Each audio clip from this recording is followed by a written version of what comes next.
Good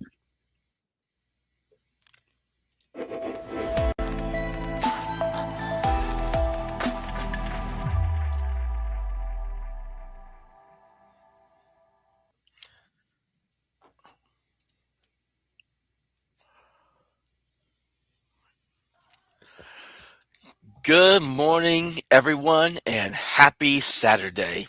It is I, your amazing host, Hunter, aka the Ultra Mega TTRPG, here with another episode of the Ultracast on this fine, cold, snowy morning here in Northwest Arkansas for me. And as always, I'm here joined by my amazing co-hosts. I got Mar Hawkman, I got Duskquill, I got Roger, and then wait, who's that we have now in the corner making his return? It is the silencer of the OSR, Mr. Johnny himself, back again.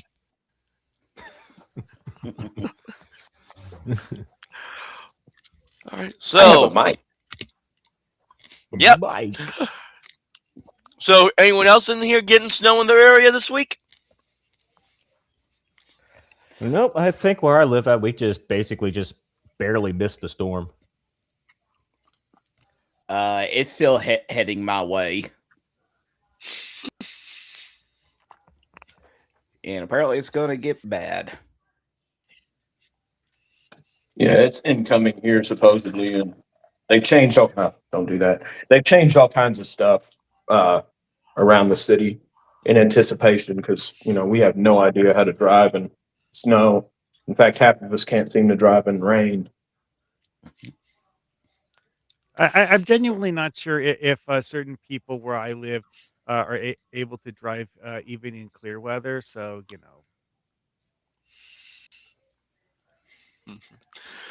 Yep. I mean, like the worst traffic accident we've had in our location in terms of property damage was actually in clear weather.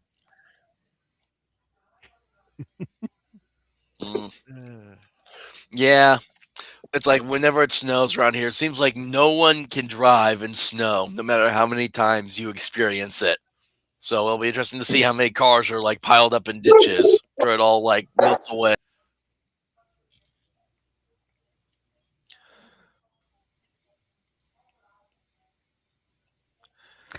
That just seems to be the thing is that no matter how many times it happens, whenever snow falls, people will always be like, huh, what is this? How do I process driving through this? No matter how many times they've driven through it. Yeah. So, in regards to gaming this week, I have not had any time to do in gaming because the wonderful company that would be Walmart, I promptly give another fuck you to because they told us after we came in normal time on Tuesday that in order to make sure that we didn't fall behind on the weekend due to the weather, we all had to come in at 4 a.m, mandatory, no questions asked for the next for the next 3 days because I only have to work 4 10s. So Wednesday, Thursday, and Friday, I ended up getting up at 2:30 instead of my 3:30 normal time to get up and go to work. And I am so glad this week is over. I basically went through every day at work with the no fucks to give, and I just came in, did the job, and left. So I had no gaming in this week, and depending on how if the weather gets worse or not, I should be playing in my Star Wars 5e game that I joined not too long ago tonight. Weather depending again. So. Yeah, I was out of town most of last week, so I really wasn't able to get a whole bunch of stuff done. This one's like, oh, you're spending time with your family and doing literally nothing else. I haven't been able to do much gaming on my end either, though. Tonight, because like shit just keeps on happening, though. I think tonight, the Mythoverse should be once again doing their Star Wars Force and Destiny game again. Hopefully, we seem like we have one person not be able to make it. We get another person not show up. It's probably not going to happen again. And I believe, okay, not next Saturday, but the Saturday. I mean, Yeah, Saturday. Saturday after next, a friend of mine is going to be doing her first ever time GMing a game, so that's going to be exciting. Nice. Oh, that sounds like it'll be interesting. And it's definitely going to be interesting considering she want to do a campaign that's like entirely underwater, so that's going to be very interesting to try out. I mean, What I have game actually is she seen. running? She's doing like a homebrew thing. She's having a guy that like GM for like 15 years helping her out. Well, my brother, But, like, what once came system? up with the. And it's like entirely homebrewed. I think like she used the classes from the classes from D&D as a basis, but everything else is going to be completely different. Well, one thing that my brother did was he came up with what was essentially just a homebrew setting where everyone is in an underwater world where you're playing as the traditional races. It's just that everyone is doing it on the bottom of the ocean for some reason. Well, I'm playing a snakeman Mm. with a pet eel. Ooh, Ethan. I know as for me after it seeming like such a long time, me and my group finally got back together to play the One Piece D&D campaign that I've been running for God, about a year and a half now is how long it's been running for. And yeah, things just keep on escalating to more and more insanity, especially if you know about the world and lore of One Piece. It can get pretty out there. Fair enough.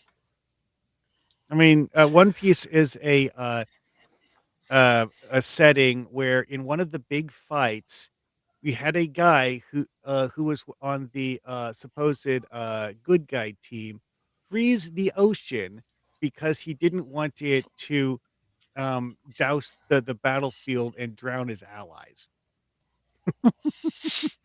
Yeah, that, I think. that level of insanity pops up in One Piece. Yeah, that is true. Oh, I'm just now looking over at the chat, and I saw that my buddy Erudite DM is in the chat. So good to see you there, man. Hope you are staying warm, if it's snowing where you're at or not. So yeah. We also just recently released session 8 on the Rustic Roller channels of the Curse of Straw campaign I've been running. We were trying something different at the time, so it's pre-recorded, and it's also a little bit on the shorter end because Dash had to take off at one point, so it's like I think it's like only like an hour and a half, maybe getting close to 2 hours. But It's mainly it's more about yeah, that was just due to he completely forgot that we had a game that day, and he had already scheduled for his show to be running that around the same time that we would have been playing. Yeah. It's like Dash ain't a bad guy, but but the one thing I say is check your fucking Discord messages, bro. That's the only thing I have to say about him. But other than that, Dash is a great dude, and I love watching his stuff too.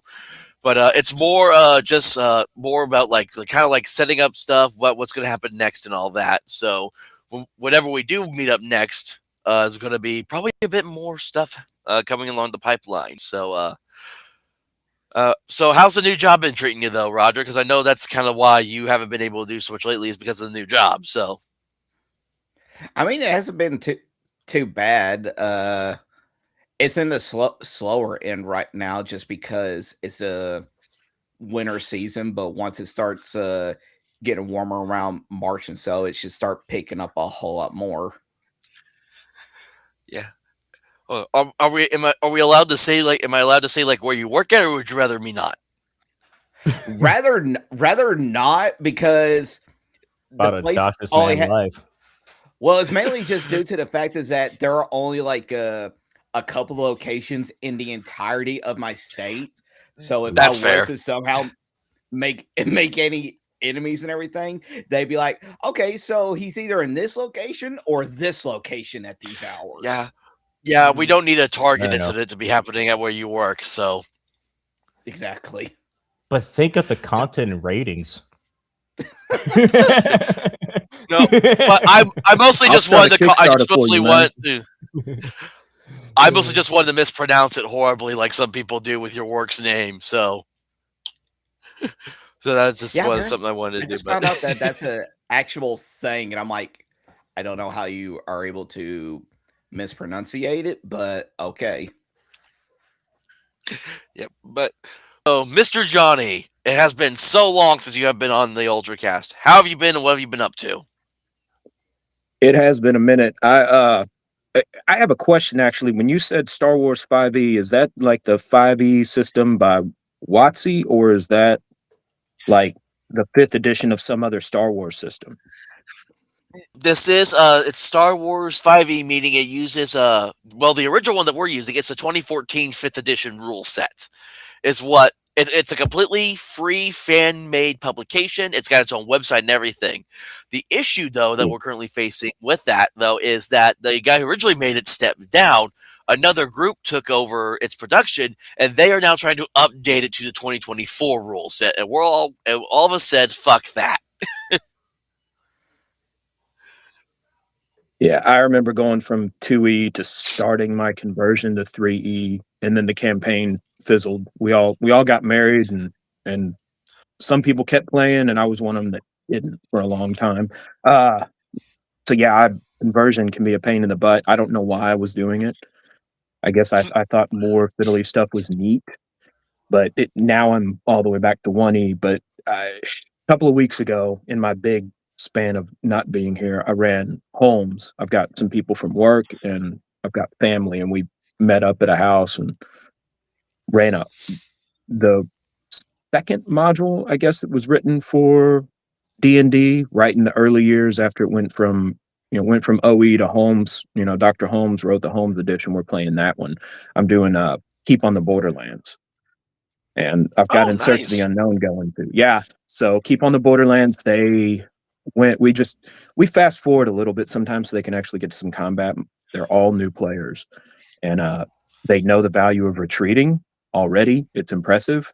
They went to the Kobold lair, and luckily took the turn that took them to the nowadays what you call the boss of that area. And sleep is very powerful in Holmes, and they wipe the kobolds out, and then we just ran them back to the keep so we could do experience and everything. I'm trying to make it so that it moves fairly quickly, not like a serious campaign with all the rules in it. But Holmes is a great system for just pickup games. Yeah, that is one thing when I do hear about because I listened to this old podcast. It's called Save or Die, and it was started by the Evil Dungeon Master, and I've been listening to all the older episodes. And the host that he had on that show, a lot of them talk very well about the Holmes Basic D&D set that was released, about just kind of like how more freeing it was to allow characters to be able to just kind of interact and do what they want, and it really allowed for the game master himself to do almost whatever they wanted with the system too. Have a lot of free power to both the game master and the players. So I've always heard a lot of good things about it. And I've also heard that some of the retro clones that were made of the Holmes Basic rule set are actually not that bad either. Yeah, I've looked at a few. God, who do I have? I think I have a copy of White Box, just a little pamphlet version of it. Then there's others that have done kind of a riff off of it. Into the Odd, which I've run one partial Into the Odd game, and to repeat myself, they're great for just pick up, and they have the system encourages you. Look, if somebody dies, just have them roll up another character. You do it in a few rolls. In fact, there's Holmes generators online, and you can bang out a character very quickly. Simple equipment list, and yes, there's a lot of rulings over rules, and that did lead to a lot of divergence. I think there's a game Warlock. I have a PDF of that. One day I'll read it. I know what you're talking It about. was a lot of homebrew. That's what 1E. Y'all probably know this, but a lot of people don't. I didn't know until a couple years ago. I didn't know any of the history at all. 1E was meant to kind of codify things so that when they had these conventions, they'd have some real actual rule set. And of course, that failed because, gamers are all somewhat chaotic. We all want to change our stuff. I mean, homebrew has been the actual like official way of doing things since day one. So expecting people to stop is kind of silly. Yeah, well, I'm always kind of more of the rulings over rules because I've always lived by, hey, your table, your rules, you play what you want. So like, but my thing I also caveat with don't go to someone else's table and expect to have them to play the way you like. Like, I'm not going to join a Bro SR table and expect them to not play their Bro SR way, which I'm friends with several Bro SR guys, and I've played like kind of Bro SR style games in the past on other servers.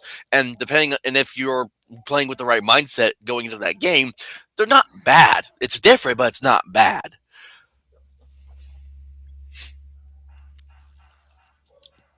Yeah, actually, I think playing D&D or any RPG the right way is great for learning how to be social, and it's great for learning how to be a good guest.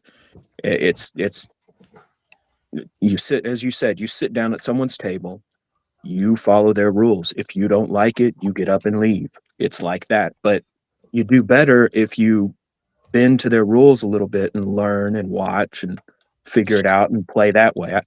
I still run into in conventions.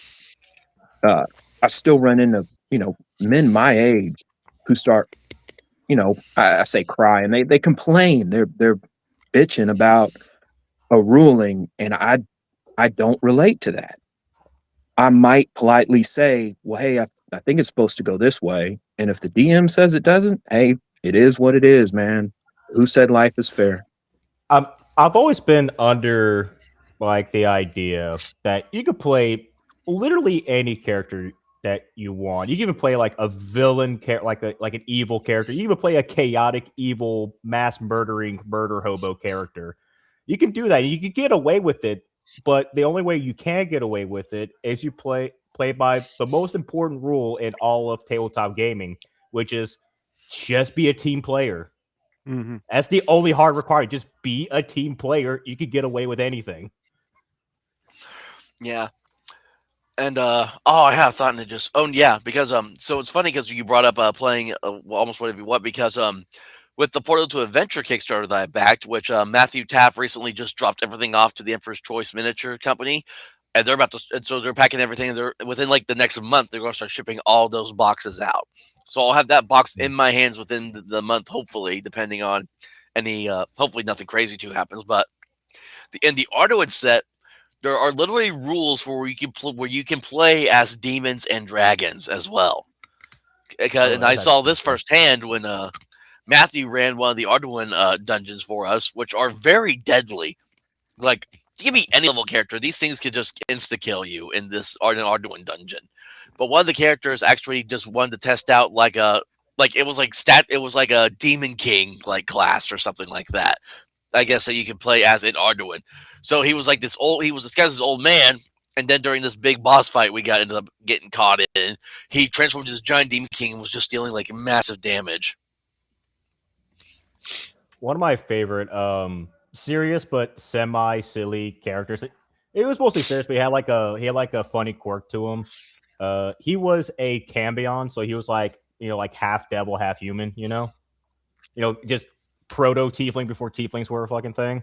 And yeah, he had a funny thing where he would get comically angry and offended if people were to call him a demon. I mean, was that just for shits and giggles, or was he actually like getting offended by it? Oh no, it was legit offended because it's supposed to be, like the D&D thing where devils and demons are two very different things, and they are locked in a forever divine war with each other.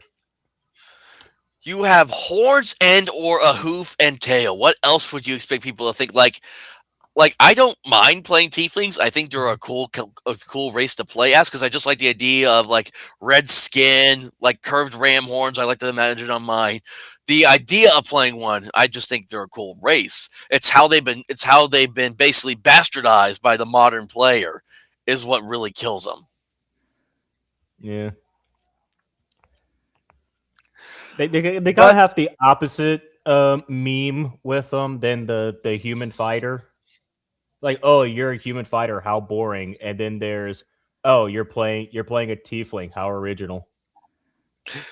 Yeah, like the only reason I don't play humans that often is because like in a world where I can be an elf, a dwarf, a halfling, gnome, tiefling, centaur, all these fantasy races, why would I pick a human?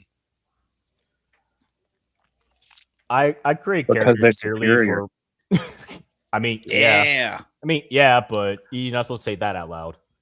I mean, you're not Uh, wrong, but still, my question still stands. I'm not Well, disagreeing I- with you. Like, One of the things that I personally find the most interesting about old school D&D is that in theory, Zero Edition actually let you play anything in the monster manual as a playable character. oh yeah. If it had stats, you can play it. Now, whether your DM would feel like letting you, that's different. And also, it's like a lot of them were essentially treated as if they're like 5th or 6th level characters. So you wouldn't want to have them in the same party as level 1 characters. Yeah. Speaking of old editions, because I just remembered, so this game has kind of been resurfacing again because it's like their 20th anniversary now. Basic Fantasy has kind of been slowly getting popular again as I hear and listen to more people talking about and playing it. I'm just trying to figure out like what rule, because it's not really old school too much because it does use ascending armor class. It doesn't use THAC0, but it's very much that old school style of gameplay in Basic Fantasy. And I haven't played it yet myself, but I've heard a lot of good things about it. What I heard about it is that it's basically someone took the like really, really old editions and then tried to clean up the rules to make it easier to learn to play and understand how the rules are supposed to work. Yeah, the great thing about it is the you can download the PDFs of the game absolutely free, and the books are basically like at cost. So I accidentally ordered the wrong edition of a book one time. I ordered the 3rd edition book instead of the 4th edition book, but I only paid like I think like $6-7 at the time for that paperback book.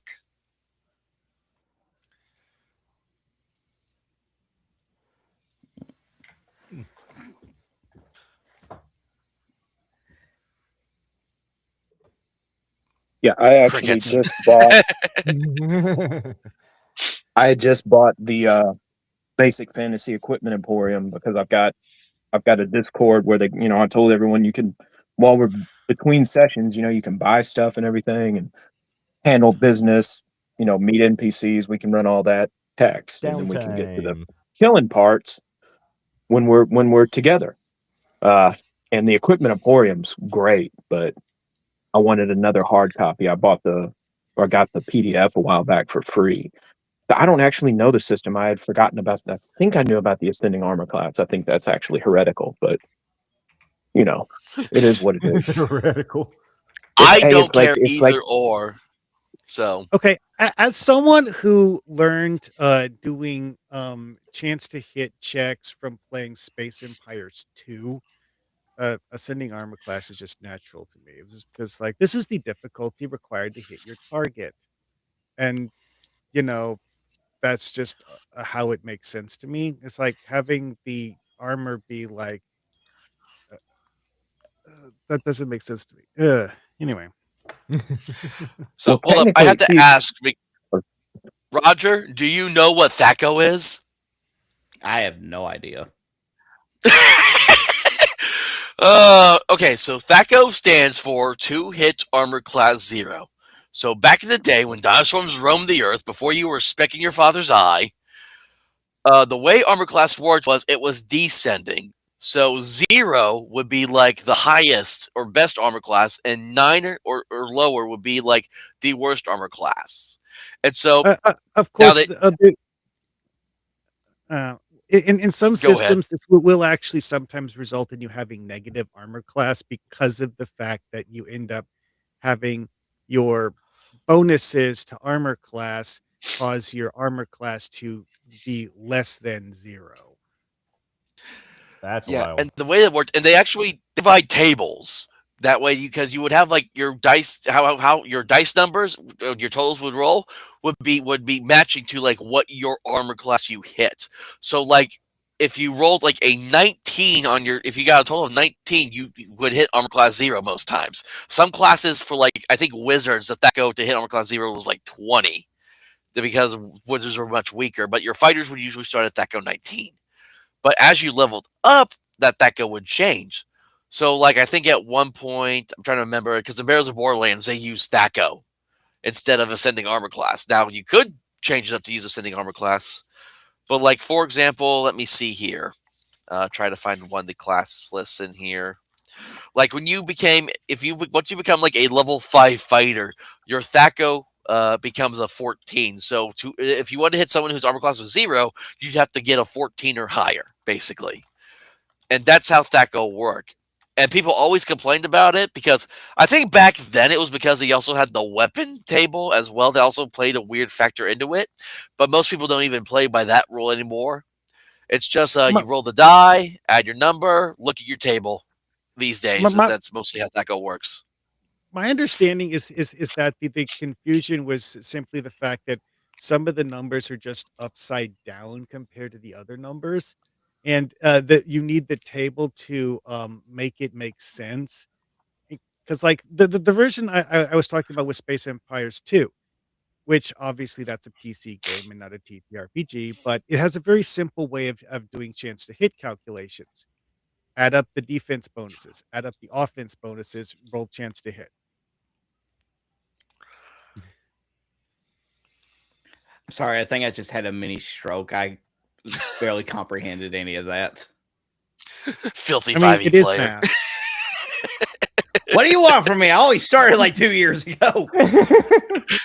I mean, that's fair. I mean, again, I didn't start playing again until I started DD on 4. Go ahead, I can't talk.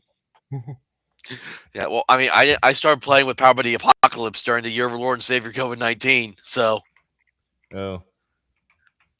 and no, the game was not Thirsty Sword Lesbian. So I do now own that game just for reasons. Oh. Yeah, but anyways, speaking of other gaming stuff, we all love our video games here. You've all got video games multiple times on this channel. And I think we all love Ubisoft, do we not? No. I used to. That's love is a word that could be used. To be fair, Ubisoft has actually done some things in the past that were genuinely quite good. Yeah, like I said, I used to. Like building a recreation of Notre Dame that's so authentic to real life that people actually used it as a frame of reference when rebuilding the real thing. Thing is, they stopped doing that years ago. Yep. And so, if you haven't been keeping up with all the video gaming news, I came across this first after seeing the Prince of Persia account on X posted it was like a tweet pic basically, where they just posted a pic with their message saying that they canceled the Prince of Persia remake game that they were working on for various other reasons. And I eventually came from that to find out that, hey, Ubisoft is basically laying off more people. They closed down several studios. They closed down, I think, 2 or 3 more studios, canceled several projects, and are delaying others. And to think none of this would have happened if they would have just gotten their heads out of their asses and just let the people who made Expedition 33 do what they wanted to do. They could have gotten a lot of money, but no, their own hubris did them in, and they fuck off right for it. I mean, it's exactly like what happened with Games Workshop with Blizzard and StarCraft. Yeah, that's true. Yeah. If they just gave the female characters actual tits, they will be in a better position. I mean, that's also true. I think that's what it comes down to. A lot of this is just how they've masculinized just gaming in general. Like, the women have like almost no personality. They look like dykes basically at this point. And like I think I saw there's like some medieval 14th century video game that's in the works where the main character is like a lesbian knight.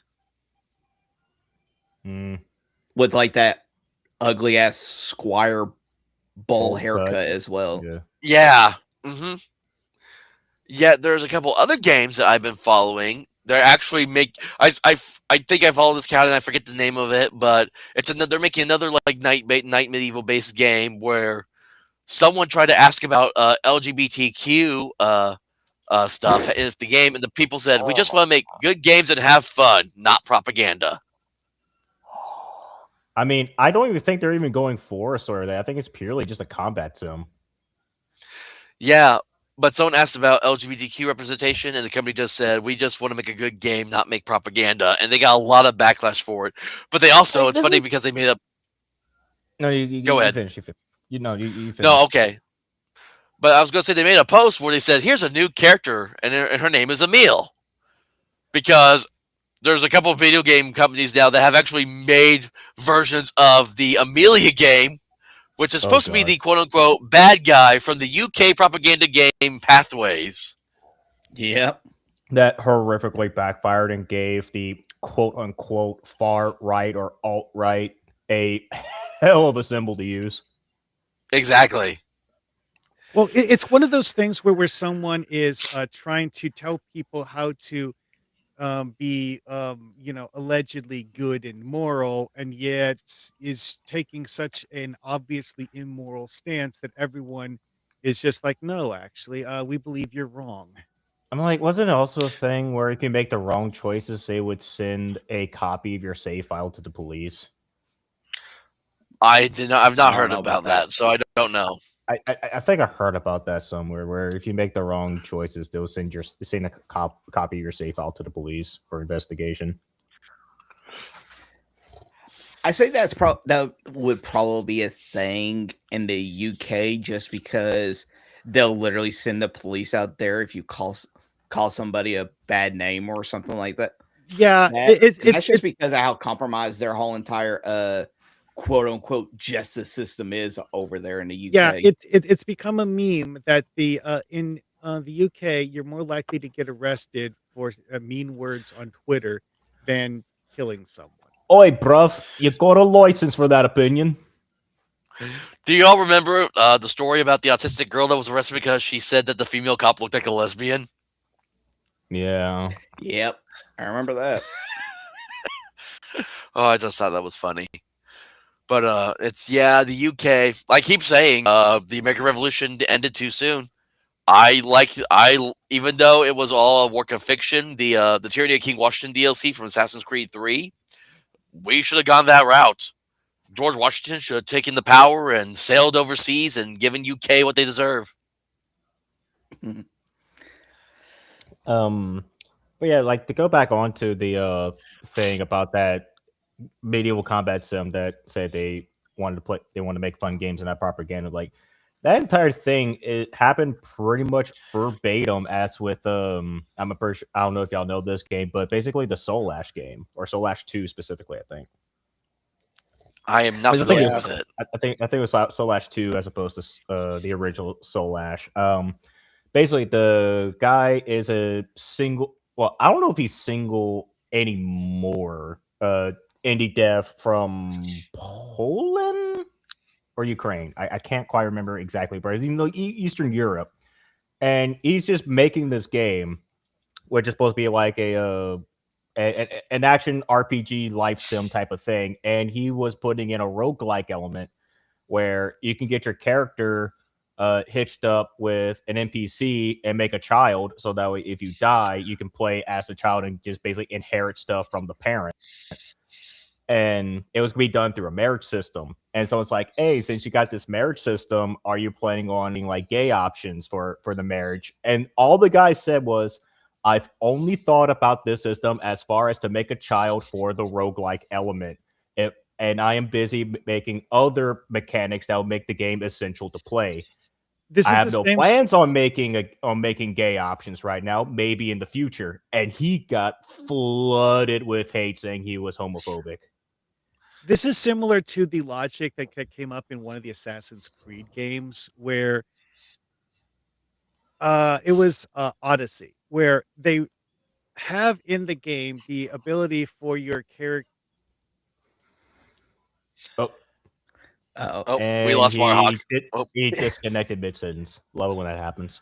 anyway, I think I know exactly Well, what what- it is that he was talking about when it came to the Assassin's Creed Odyssey, because I remember the story very verbatim. Basically, there was a DLC campaign that came out for Assassin's Creed Odyssey, and Mhm. basically with the way that it is set up is that throughout the entirety of the main game, you can basically have it to where your character can sleep with anybody that is the quote unquote romanceable options. You can choose them to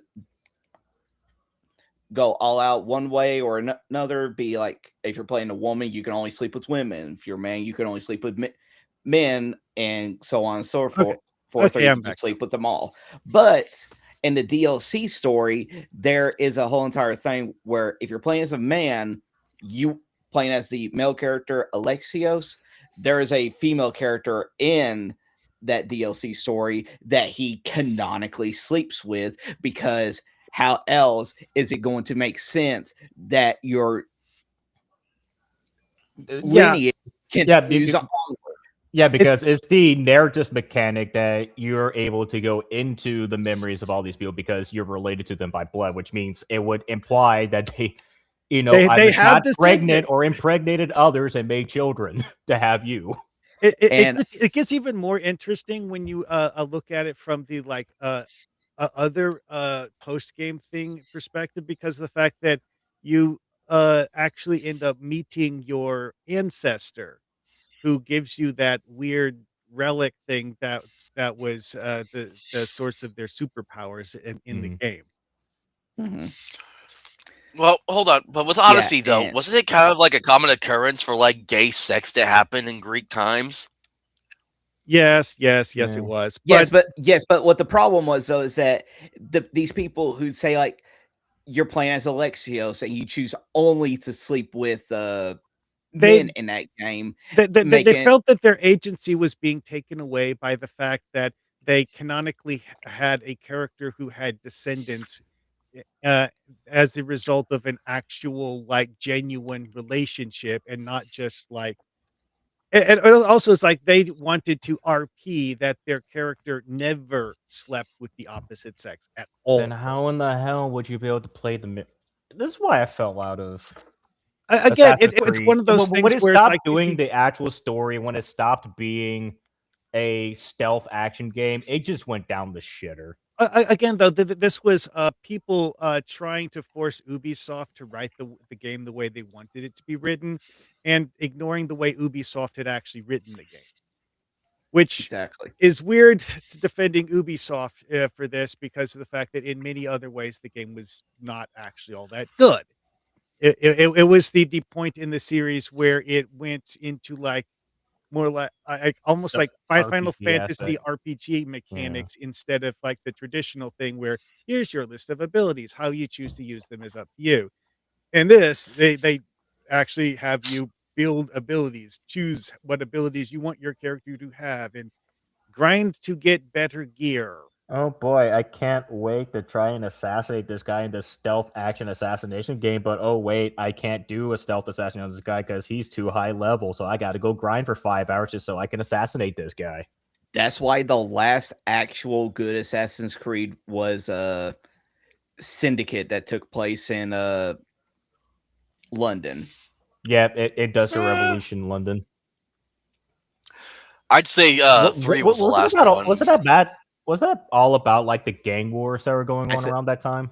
Yes, that's what. Yeah, that's what it was. that's why it's called Syndicate, is because of the fact that the assassin brotherhood is part of one of the gangs in London, and you are basically, c- acting as the one of the front men for that gang, and the Templars are your enemies, and I forget the exact specifics because I never actually played the game. But Mhm. before we continue on, I just want to point something out.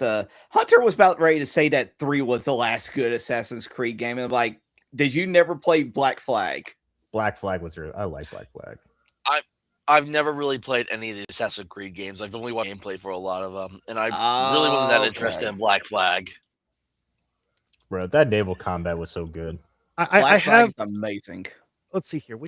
I'm going to double check. Just Black to Flag make was sure like I the did only it. Assassin's Creed game I actually had fun in multiplayer with because the game modes they had were just fun.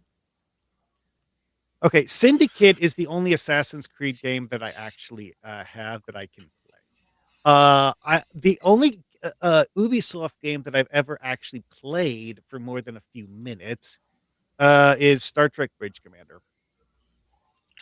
You know that there's actually they actually made an Assassin's Creed TTRPG.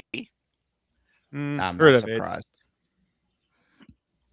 Yeah, I don't think it was successful as they wanted it to be. I believe how it worked was it's kind of worked like Outgunned, where it was a dice matching system, where you had to like match your dice in order to be able to like succeed and do things.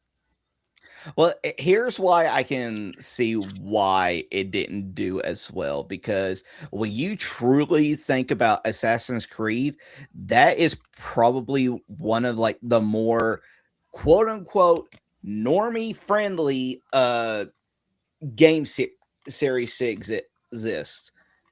And that means that that the vast majority of people that do play it are the ones that are more than likely the ones that keep on buying like the same copies of Madden year after year and all that. And these are the people that aren't going to be interested in playing anything that isn't exactly like it. So when you're bringing in a whole tabletop game to it, that's not going to appeal to that quote unquote normie-esque audience. That's the way I see it. Yeah. Like, I think I read the Kickstarter for it, and I'm just trying to read over. I'm like, yeah, I'm not interested in playing this. I would just, if I was to play Assassin's Creed at TTRPG, I would just get my White Box Encyclopedia and make a bunch of Assassin class characters. Yeah, because that's like how Brotherhood was, where you were able to recruit a bunch of different types of assassins and everything, and that's what made that whole entire different mechanic of the series interesting, because that way you got a whole different variety of different types of assassins that you could play with in like the multiplayer. Yeah, because like they actually made a multiplayer version of Assassin's Creed at one point that they later decided they didn't feel like continuing. But I will apparently also that was like the most fun thing they ever made. It's like multiplayer Assassin's Creed.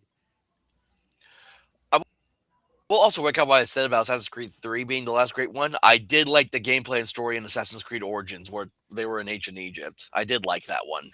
Okay, I will say Origins on its own was good, but that was also the beginning of the downfall of the series as a whole, because that was the game that introduced the RPG mechanics and also did the one thing that completely contradicted the whole entire thing that Assassin's Creed was based off on, and that was the fact that this is supposed to be like essentially fiction, but still set in the reality of human history. When you're bringing in the whole concepts of Final Fantasy being introduced into it, because that was a whole entire thing. There is a whole entire side mission that was a collaboration with Final Fantasy 15. It was silly, and one of those things that I would just like write off is like, nah, we're just going to pretend that didn't happen. But it's actually not the only time Final Fantasy has done this, though. Well, I'm just using that as an example where you're taking like these mystical approach to it and everything. Like the whole entire thing was like, wasn't there a whole thing where you could quote unquote fight the Egyptian gods as well? Yeah, that's what I was going to mention. Is that there is that whole story arc where you go into the underworld or something, and that's just one of those things. Just like, see, because like, okay, Assassin's Creed games have used the idea that the ancient progenitors who created the weird pseudo mystical technology that the entire game premise is based off of were kind of sort of like treated like gods and often built things that humans don't understand that were like far more durable than anything humans can build. Well, see, there's also the idea that they had the ability to make things that humans perceive as, monsters.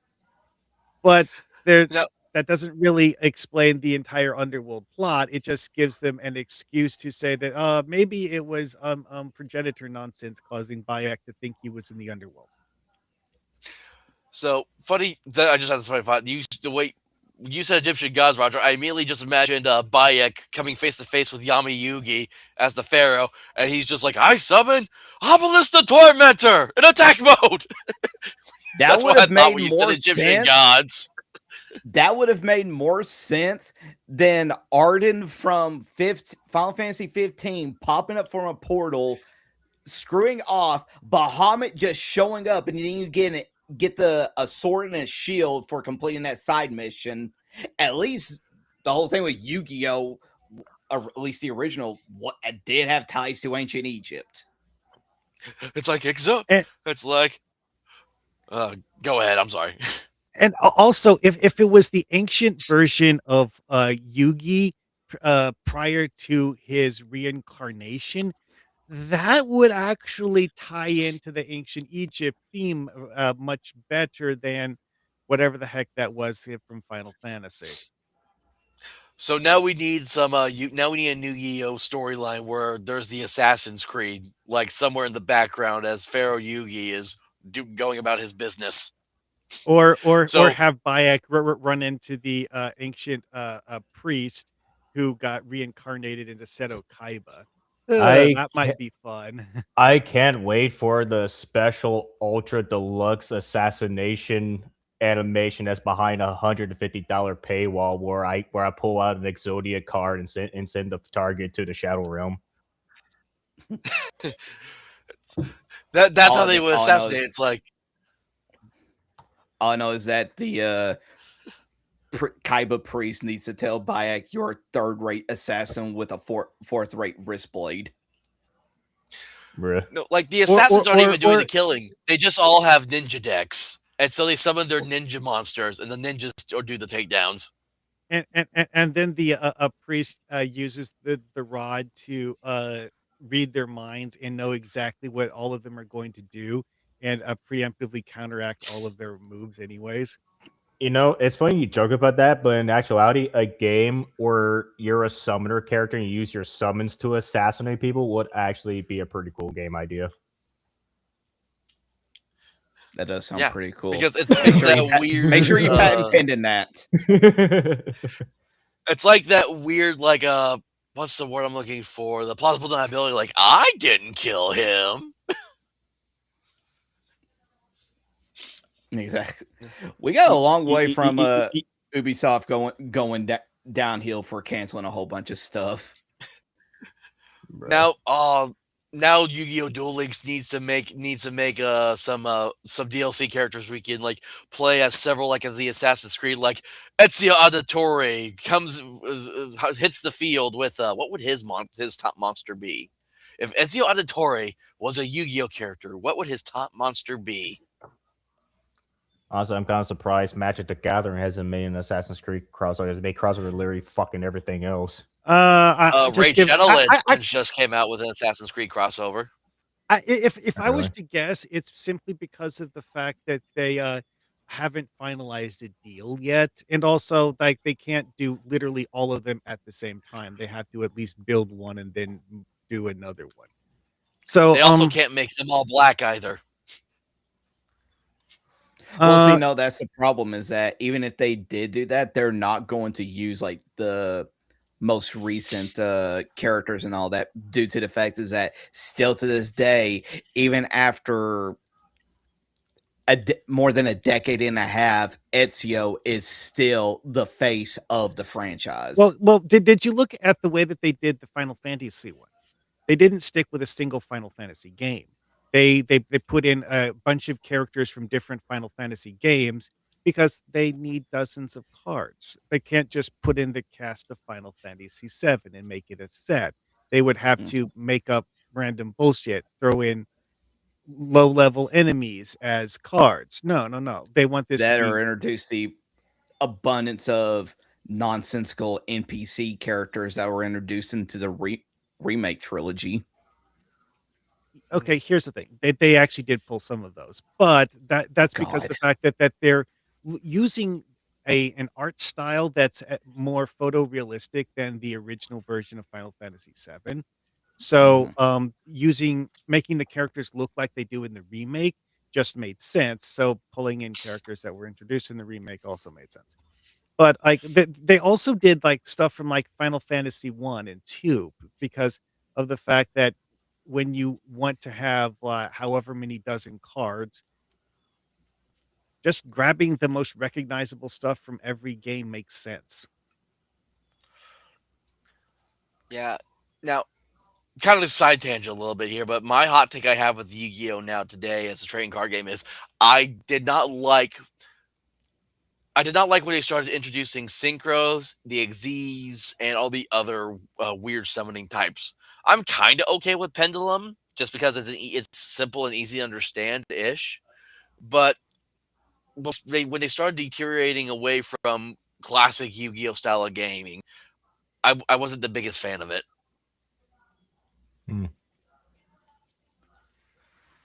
Well, yeah, that's why they're creating a whole new, different play style to be introduced into modern Yu-Gi-Oh, which is essentially just old school Yu-Gi-Oh.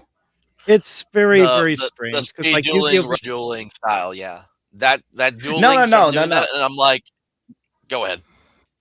no, no, no. It's not the Rush Duel and everything like that because that shit's been around for a long time now. I'm talking about just like a whole new setup that is essentially just original old school Yu-Gi-Oh.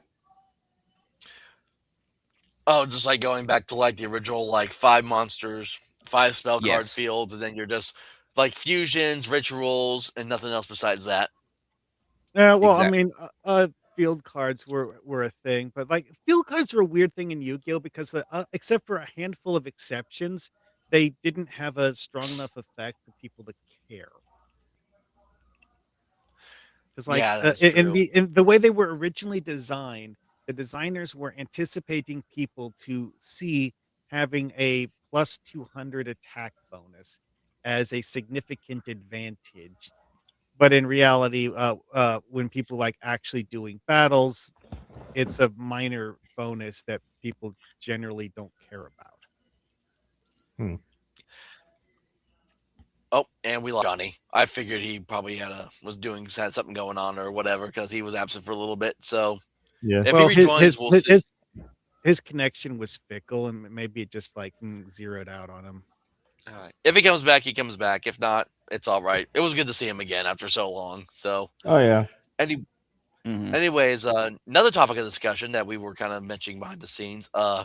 The newest Batman movie that's apparently in the works now is being directed by the amazing director, the amazing female director. I should add that for context. That How did you not directed add the her Birds most of important Prey attribute? movie. So who is it? Yeah. So right now, I kind of lost interest in DC live actions after Black Adam, which to me was the last great DC comic movie because I actually enjoyed watching it when I went to theaters with a friend to see it. But other than that, that is the only DC movie I ever liked, and I haven't any other ones. Oh, Johnny's back. I'll be honest, I'm someone who is a bit of a controversial opinion haver in this regard. Is that I actually liked the Supergirl movie. You know, the one with Helen Slater from back in like the 80s or whatever. Yeah, I actually thought that was good. Well, yeah, Oh, the that's one that probably got like so considered much peak. shit on. Yeah. Well, That see, one's because probably considered peak cinema compared to the shit we're getting nowadays. like it actually had writing in it that was okay. So there were certain spots where it just like felt like there were holes in the writing, but the parts that we did get were pretty solid. And then you have, you know, the let's face it, their attempt at doing special effects, they were trying way too hard. And a lot of the special effects ended up looking like crap because they were trying to force the special effects to do something they weren't really well suited to do. The only But reason I know about uh, the old Supergirl movie is because I used it's like I don't watch him that much anymore just because I don't like I don't care much for his newer stuff. I love like his older stuff that for like 10, 20 years ago. He did a review of the Supergirl movie which came out. Hold on, I got to look up how long ago he did that review. Oh, he only did that 5 years ago, apparently. I thought it was a lot longer. It's got 1 million views. His Nostalgia Critic review of Supergirl has 1 million views over 5 years. Holy crap. I'm more familiar with the video done by Red Letter Media, hmm, and that was all at least 10 years ago when that one came out. well, I mean, because honestly, certain tweaks to the way that the special effects looked in that movie would have gone a long ways towards making it a better received movie. And also, there's the fact that there are certain like logical gaps in the movies. Like, how is it that Kara Zor-El is able to come up with a fake identity in a matter of hours, despite having never been to Earth before? They don't explain that. They don't really even try to explain that. She just does. No, don't worry about it. They don't worry about it, so why should you? Yeah. I like that was I'm actually curious about the biggest contrivance in the movie was having her just like show up. But one of the things that I found out though is that they were actually at one point and in time planning to establish that um soon after coming to Earth she met Superman and Superman is actually the one who gave her her identity so that she actually did have Superman helping her, get settled in and live on Earth. It's just that that didn't make it into the, final, product, and everything related to that aspect of the story just got cut. They didn't replace it with anything, it just got completely left out. No, I was going to Uh, say when I do think we? of how the Supergirl movie was. Hold on, that's cool. I got a thought I wanted to share really quick first. Yeah, yeah, When I yeah. look at how the Supergirl movie was made, I was thinking it's got like Kroll level development to it. And then I looked it up. The Supergirl movie came out a year after the Kroll movie came out. Kroll came out in 1983. Supergirl came out in 1984. Oh, I was going to ask, like, do we know anything about the new Batman movie? Like, what it's going to be about? No, I don't know anything. The I only have thing, not the read anything only else thing, about it. all right, here I can pretty much aside from the director, this is like the only thing that I can see that they have actually brought up, and it's a casting list. I'm sharing the screen, hang on. Hunter. Yeah. So Yeah, see, this we thing is- got it's slow on my end sometimes. it's popping up for Okay, me, but so still coming got back with Robert Pattinson. Sebastian Stan is going to be playing Harvey Dent, which, in all honesty, that's not too bad of a casting choice. Sebastian, Isn't that has the guy who been, played Bucky? Yeah, that's the Winter Soldier. Scarlett Johansson is supposed to be in it, but her role on what character she's supposed to be playing is still not confirmed yet. Colin Farrell's returning as a Penguin. However you pronounce his name, Barry Kogahan is the Joker. Jeffrey Wright as James Gordon, and Andy Serkis is Alfred. Okay, I don't know why they keep making Alfred younger with every new adaptation of a live-action Batman movie. Alfred Pennyworth is supposed to be an old butler British white man who I mean, also, if for those who don't know, was part of the British Secret Service.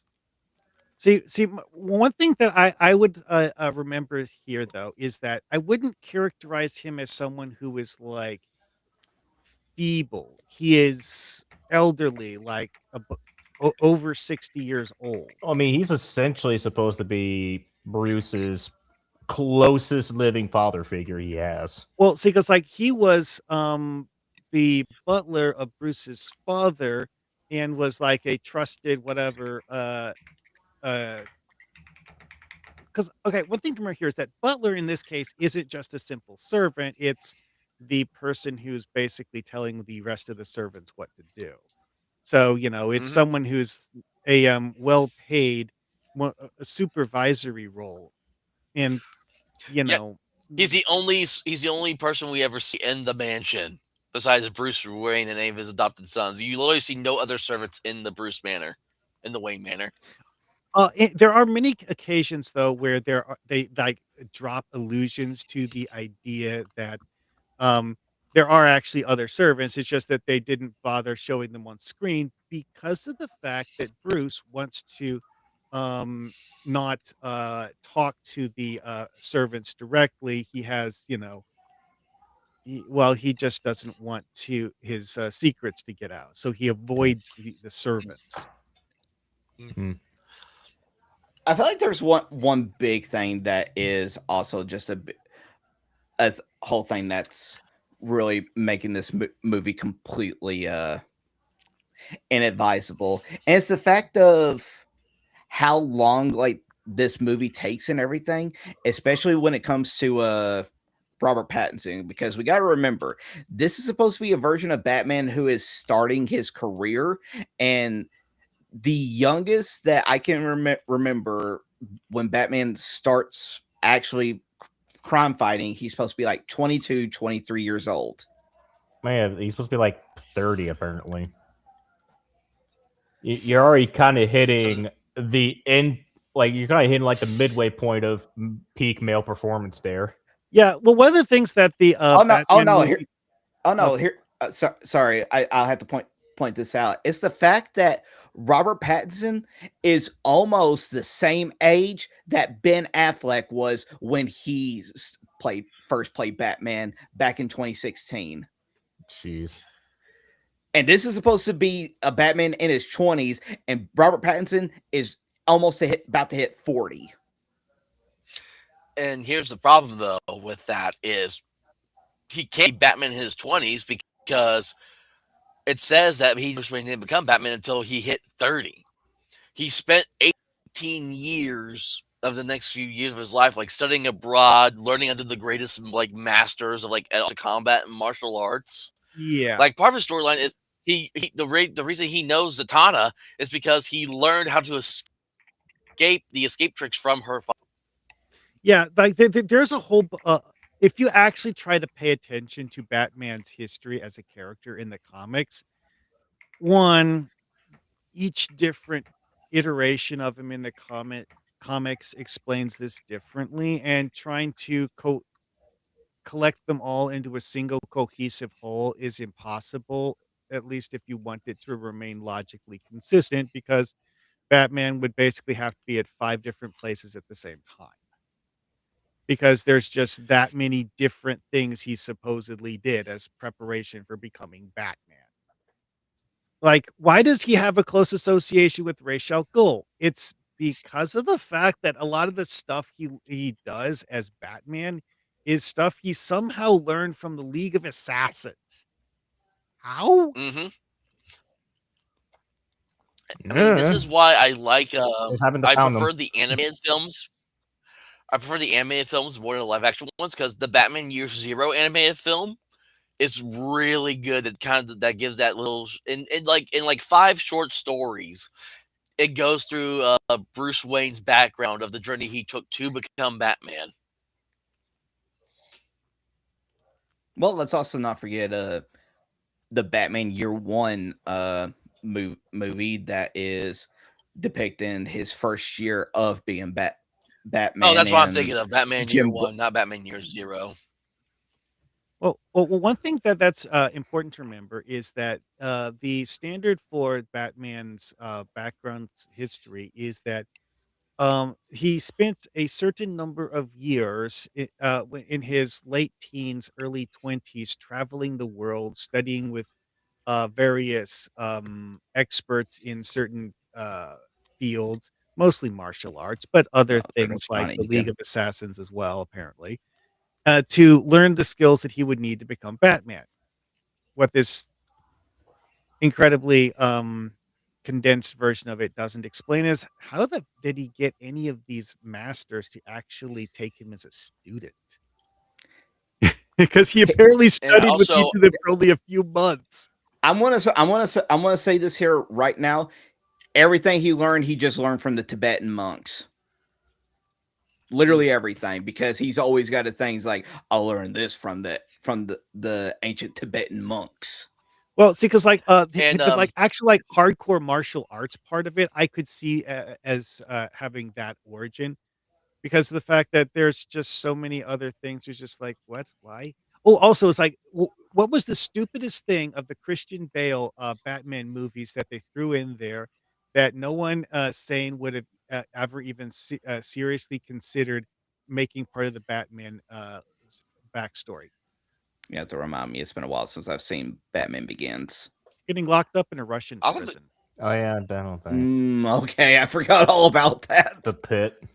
that was a backstory thing. That was part of the Dark Knight Rises, which while I loved Christian Bale Batman, No. Dark Knight Rises was the worst of the three No, Christian Bale Batman movies. No, that happens in Batman Begins. I completely forgot all about that. He was locked up in that prison before he went and trained with Ra's al Ghul with the League of Assassins. Yeah. Oh yeah, I remember that now. Sorry, it's been a while since Batman Begins too. Yeah. I mean, to be fair, that no, movie no. is 21 years old Yeah. now. So I was getting my movies mixed up again. I was thinking of Batman Gotham Knight, which is a series of animated shorts made by different artist styles, and a lot of them do go through like the first year events of him being Batman as well. Year Zero was the more like the storyline of like Jim Gordon and Bruce Wayne during that first year in Gotham, of him being Batman in Gotham. Then Gotham Knight was just Batman current day, kind of looking back at how he became the Batman. Well, technically, if I remember correctly, Gotham Knight is supposed to be connected to the Christian Bale movies, supposedly somehow. I never Don't heard ask about me that, how so. Don't ask me how. I just remember hearing about that a long time ago. That I mean, they are supposed to. my be favorite connected. one was the one for that was they did like a Japanese anime style animated short where he was given like this like protective field to wear around his suit. So like when the enemies would shoot at him, the bullets just bounced off of him. But then one of the bullets a guy shot, it bounced off and it hit another guy.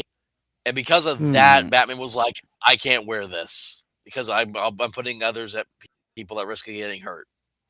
Well, then you have like weird things like in certain versions of Batman, he actually has hidden in his bat suit certain magical charms that okay, his enemies don't know he has them, which is the reason why they work, but will actually protect him from certain kinds of magic. Yeah. Well, canonically, the reason that Batman does not use magic is there's actually, and yeah, should we read this in the comics? Is what was it? What was Zatanna's father's name? Was it Zatara? Was that his name? Yeah, Was Zatara. Zatanna's father? Zatara basically warned Bruce that even though magic is powerful and can be used for good, it comes at a dark cost. And he did not And want, also and especially with how Bruce. Well, I was Go gonna say it's ahead. like the other aspect with magic that's part of why he avoids trying to actually actively use it is the sheer amount of time and effort it takes to make it work. Which is something that gets hand waved regularly for a lot of things in Batman, but it is actually sometimes invoked as a reason why Batman doesn't do this because he doesn't have time to mess with it. Because like the school of magic that Zatanna uses is something that has literally taken her 20 years to master or something. Yeah, and that was just the whole entire thing was that Bruce was just in the whole entire mission of trying to learn as much as he possibly can before he came back to Gotham to take on the role of Batman. And like what you said, trying to learn the entirety of magic would have just taken way too long. Mm. That's why he never. That's why he never pursued learning magic. Like he knows just a little bit of it. He knows like the bare basics of it, but anything more advanced is out of his wheelhouse. He understands magic well enough to wear defensive charms properly. Yeah. That's about it. Yeah. Well, since we're on the topic of Batman and movies, I haven't watched any like DC animated films in such a long time because it never really interests me. However, the newest Batman animated film, The Doom That Came to Gotham, really piques my interest because it's literally it's like I think it's 1920s Batman mixed with Cthulhu mythoi. Yes. Oh, that's That interesting. one really piques my interest. Yeah, it was kind of one of those also kind of the like it's kind of like similar to like how Gotham by Gaslight was, where you have a Victorian era Batman with steampunk and all that stuff. This one is more like all your like opponents, all like Batman's rogue gallery are like these like Cthulian type people, and then like Ra's al Ghul is like this all powerful like cult leader that's trying to bring like the So, go ahead. what Tibetan monk master technique will Batman deploy in order to take down Dagon? This is actually one of those things where it's one of those yes, but actually no things in the comics because of the fact that in the comics, Batman has had certain comic runs where it is kind of sort of implied that some kind of supernatural force is more or less the reason why Gotham is like it is. It's not just like a supervillain to fight, though. It's kind of like an endemic curse. Isn't that But like the it's one big of those things. conspiracy theory? Isn't that like It's the one of big those things conspiracy that's is that Gotham is cursed and that's why it's always in like such dreary and misery? well, it's one of those things that's kind of sort of like in some runs more implied than stated. But also is that when you look at the Tim Burton version of Batman, the way that it's slightly surreal doesn't make sense if it's supposed to be reality as we know it. And like having the surreal stuff be a form of eldritch corruption would actually make more sense than it just being weird. I mean, I guess it could work in conjunction with just the fact that Gotham just always had a systemic, like gang problem where like the mafia, where like the criminal element does have a foot in the door of both culture and politics. Yeah. Well, I mean, in real life, that sort of thing is kind of is just like this is who has the money. That's the way it works in real life. It's just like the people who are actually the most like interested in accumulating wealth are typically the bad people. So that's why society tends towards corruption. But, like, in some of the, comics, though, they decide to embrace it as a genuine, like, eldritch evil kind of thing, but not a monster to fight, but more like the whole, like, vague corruption angle and actually, like, came out and said it that it was some sort of a corruption thing and not just implying it. I mean, if that does become a thing, like it's not really going to be too different from the gang control corruption. I guess it's both are just corruptions that can't be fought with a punch or a kick. It's going to be the exact same thing. Just one's going to have more of a supernatural element to it. Right, but also it's Yeah, it's so used as the logic behind why there's so many people who aren't just criminals. Like, it's like, oh, we have Tommy uh, uh Buscelli, who is the current leader of the gang that is controlling the Doc A. Like that's a very mundane, ordinary thing versus some person who literally has the ability to mentally control plants. yeah, but anyways, I just want Johnny. Are you back with us now? Did you get your stuff kind of figured out and fixed up? Yeah, I'm over in. Now I'm getting an echo.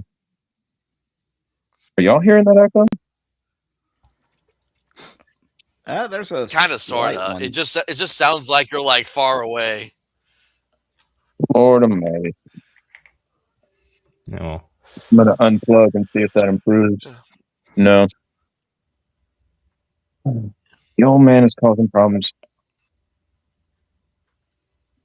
I'm gonna mute until I figure things Well, out. Try again. so, anyways, kind of getting now to like the meat of today's topic at hand. We've all have seen for about like the almost like the past month now. ICE was finally kind of going out, taking care of business, getting the illegal immigrants and the illegal criminals off the streets, sending them back to where they belong. Which unfortunately ended up in the resulting death of Renee Good. However, and I haven't really shared this much about kind of my thoughts about it, some slight comments here and there. But hold on one second. Okay, but I have to be honest when I say I don't really feel anything when I hear about everyone protesting the death of Renee Good. And it's like I can't feel bad that a Well, leftist was murdered I when for years I we can tell have. you. Mark Hockman, let me finish this first. I gotta get this thought out first. Really? It's like they have threatened to kill us for years. They attempted to kill President Trump. They killed Charlie Kirk and made fun of his death over it. And then when I brought that up on a Discord server, and someone was like, "Well, Hunter, that's being radical." And I didn't say anything back, but my thought process was like, "No shit. How else should I think after the people that have tried to make excuses to kill us actually do kill one of us?" So I'm just being perfectly honest. I don't feel bad that Renee Good is dead. Well, here's my thoughts on the Renee Good thing. What was she doing? It's actually a very, very simple thing to answer, though. Is that she had been It is. physically impeding law enforcement officers for hours. They had decided to arrest her for it. She was resisting arrest by trying to run over one of the police officers who was attempting to arrest her, and he shot her for resisting arrest, and actually physically injuring him by attempting to run him over with her car. She did hit him with the car. We see in his, I think in the video from his point of view, you hear the car actually like touch him, and he slides back before the 3 shots go off in like a matter of like in less than a second. Because that's what people were Yeah. saying about, like, why did he do 3 shots? I'm like, in that kind of a moment, it doesn't pull the trigger multiple times. Like, you're not thinking, I only need to take 1 shot. If you have made the decision that it is time to end someone, you're not going to shoot only once. That's just a part of my military training, is that you don't just shoot someone once and hope it kills them. If you want someone to be dead, you shoot them at least 2 or 3 times, just to be sure. And if someone is attempting vehicular homicide and you've decided that you're going to stop them by shooting them, well, make sure they die.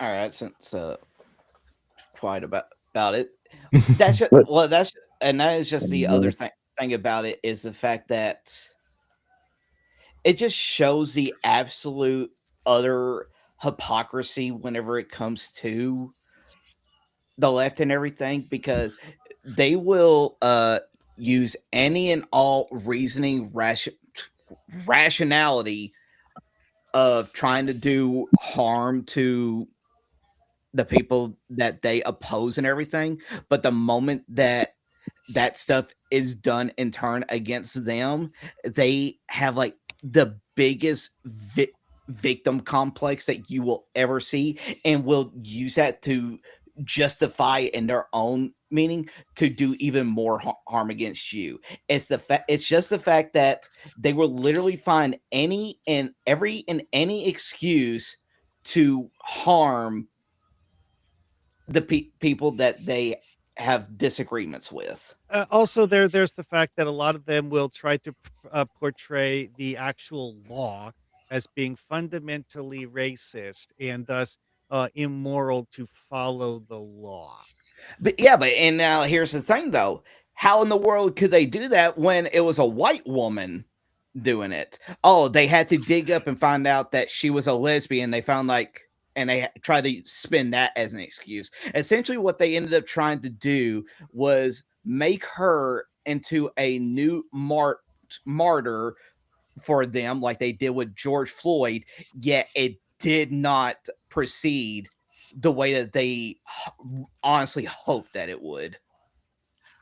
And Well, I I say mean, 100 like times, and I'll say it there's 100 times. I'll say it again. They don't call it. They don't kill you because you're a Nazi. They call you a Nazi so they can kill you. I mean, it's also just like what Vosh said, like forever and a fuck ago. There, to them, there's no bad strategy. There's just bad targets. They will do literally everything within their power to do whatever they want to people they don't like, and then we'll have the same problem with those tactics if it's used against them. Mm-hmm. Well, like here's the thing. It's like the guy that they're railing against as being, like however unfair, immoral, unethical, whatever words they feel like using today, um is the same guy who worked for Barack Obama doing the exact same job. Only when Barack Obama did it, they actually had less resources being used so that it was worse when Barack Obama was doing it. Yep. Yeah, and then I gotta pull back up this post because everyone's favorite. I say this sarcastically. Everyone's favorite commie in the TTRPG space, the one known as Grim Jim, who he does politics now these days and actual TTRPG content. I've not watched this because I just refuse to watch any of his stuff now because of all the crap he said about the Charlie Kirk assassination.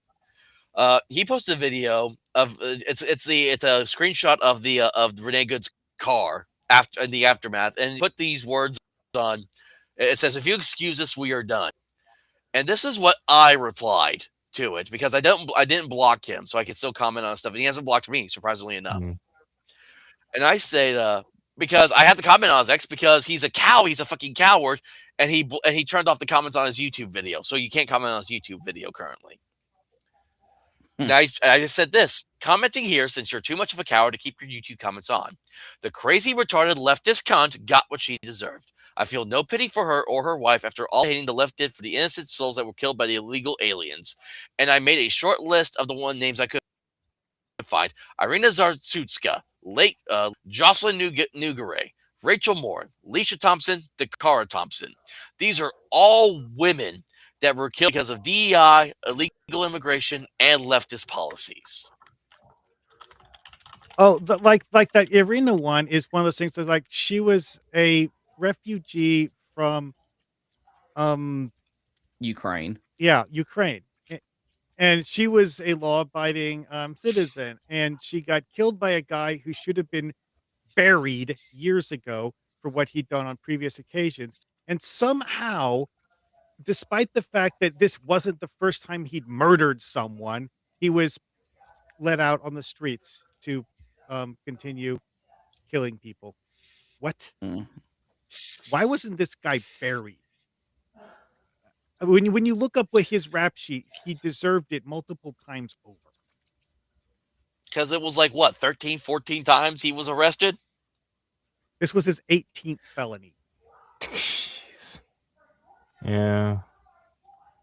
Like rape, murder, multiple counts of those. And again, it's like 18. That's just the felonies. The lesser crimes that he's committed, we're not even paying attention to those. Yeah, and now we actually see there are videos now of people fighting back against these retarded protesters. So the first video that I saw came out. I don't know if any of y'all have seen it, but there's this. It's a there's going on, and there was a couple guys that were just protesting the protesters. And this guy, he's just standing there. He's minding his own business. He's actually peacefully protesting. One of the ICE protesters starts coming up to him with one of those megaphones and has it on the emergency alarm setting and is just blaring it in this guy's ear. And you see in this Oh yeah, video, beat the the guy shit is out of trying him. to get away from. Well, yeah, let me explain what happens because I don't have the video pulled up because trying to screen Yeah. share sometimes doing this is a pain in the ass. Right. The peaceful protester, MAGA guy, is trying to get away from this leftist that's harassing him. And the guy just kept on pushing him, putting the megaphone in his ear. Finally, the dude swings at the ICE protester and knocks him to the ground. People try to converge on this MAGA protester. Oh, hold on. Let me get Johnny back in here again. He keeps disappearing. Yeah. Yeah, it's a great day for connectivity issues. but Thanks, several of the other ICE Storms. protesters, yeah, several other ICE protesters tried to gang up on the MAGA guy, and you just see one by one this guy cold cocks him. And then we see there was another video where this ICE protester was like harassing a car, trying to stop it from driving forward. And oh, hold on, I heard myself for a second coming back. And then we see as the car stops, and the ICE protester is trying still beating on the car. The driver gets out, pulls the guy, the protester to the ground, and just starts punching him. And I'm just thinking, fuck yeah, we should have been doing this years ago. This Yeah. sort of nonsense is the reason why in some states, it is actually explicitly legal to run over people for blocking your uh, route when you're driving a car. Yeah, and I'll say if someone's blaring a megaphone with an alarm sign in your like directly into your ear, it in a just society that should be considered grounds for self-defense to beat the shit out of them because that is actually a risk to your hearing. You will, and it I will go would deaf. actually consider it, break the megaphone or take it away from them. Oh no, beat the shit out of them. They'll just keep doing it. You got to Oh, put the I lesson would have in grabbed the early. megaphone. I would have broken it over his face. Again, it's like breaking the megaphone is step one. If a step two is required, escalation might be called for. Oh no, But fucking kill 'em. I like don't this care. whole thing with like blocking roads, that is actually not legally considered peaceful protesting. And that's the thing about all of this stuff is that you have like 1,000 people get bust into a town to disrupt the town. They're not locals. The locals don't have any clue why they're even here. Half of them don't even know what they're protesting. Yeah, And they don't even know what they're protesting themselves. But yeah, And because we've they're actually paid had to do it. They're just paid agitators. They don't know what's going on. yeah, because we've had actual video proof where people would actually walk up to them, ask them why they're here, and they were literally saying like, "Oh, I don't know. I was just told to come here." That's Like been I said, I still exposed. paid remember agitators. I still remember seeing ads to be a protester on Craigslist. Yeah, they're paid agitators, and they moved away from the Craigslist ads thing because of the fact that they have a large enough number that they're just like finding more recruits more organically now, and they just like have a private list of people that they call whenever they need stuff, I guess. But even so, it's like there's also that thing where there was that incident where the people were throwing cinder blocks off a bridge to impede traffic on a highway. Mm-hmm. Where'd the cinder blocks? Yeah, there's been videos now exposing. Basically, there are professional protesters now out there. I can't remember the name of the guy that did this video, but I heard there was a video where it actually found people that he had seen at previous protests at the ICE protests. So there is literally now the job of professional protester. Yeah, but because like oh well, here's another one that came up for you. Remember that Renee Good thing? What city did she work in? I do not know.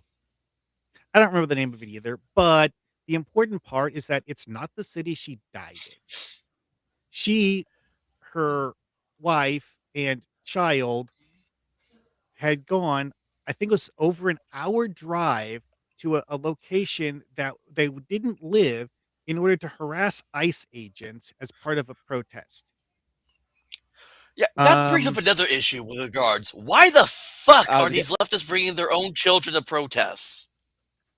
Yeah. Well, Oh, yeah. it's one of Oh, those things it's where it's like they want to do the whole like victimization thing. They're self-victimizing themselves, and they're in this case they're like, okay, well, I have a child, and having the ICE agents beat up a child will look bad on camera, so I'll bring my child so that the ICE agents will have to leave me alone while I scream at them because they don't want to be on camera beating up a child. see that, and that is just it right there. Like what you said, they are literally bringing their children as a shield to try to protect them, so that ICE agents or law enforcement won't do, in their mind, won't do anything to them because of a child.